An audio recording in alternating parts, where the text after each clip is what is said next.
In this data sufficiency question, they give us a rectangle and they ask us how wide is it, essentially. I would definitely start with statement 2 because statement 2 gives us the area of the rectangle and it also gives us the length of the rectangle. So if I know the area and I know the length of a rectangle, can I infer the width? Yeah, it would just be the ratio of area to length. So statement 2 is sufficient on its own, and we can go ahead and eliminate the answer choices that claim that it isn't. So we can eliminate ACE. Now statement 1 is a bit harder to evaluate. Let's do that right after the intro.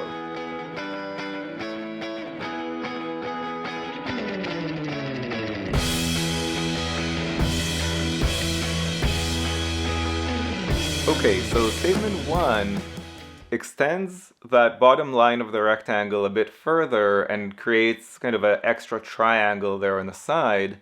It gives us the total area of the rectangle and the triangle combined, and it also gives us the length of that extended line, of just the extra part.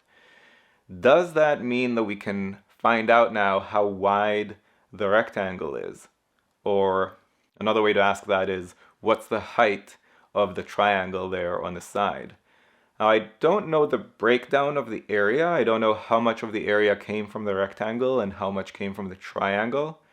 And there's no way for me to infer that because while I do know the length of the base of the triangle, I don't know how that compares to the length of the rectangle. Is it really tiny compared to the length of the rectangle? Fairly large compared to the length of the rectangle? And that's really going to impact how wide the rectangle would have to be to get the area that they gave us. In other words, statement 1 still allows for really an infinite number of possible shapes that still fit the parameters that we were provided with. And there's really no way to know what the width of the rectangle is.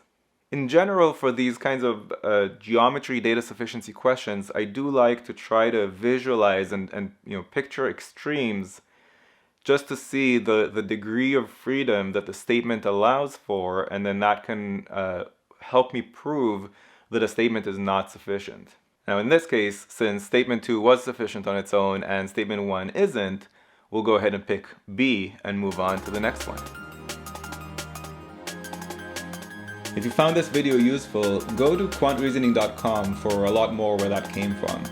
You should also click that like button and let me know in the comments below what you'd like me to make future videos about. And of course, if you haven't yet subscribed, go ahead and do that and click that bell below so you get notified about future videos. See you next time.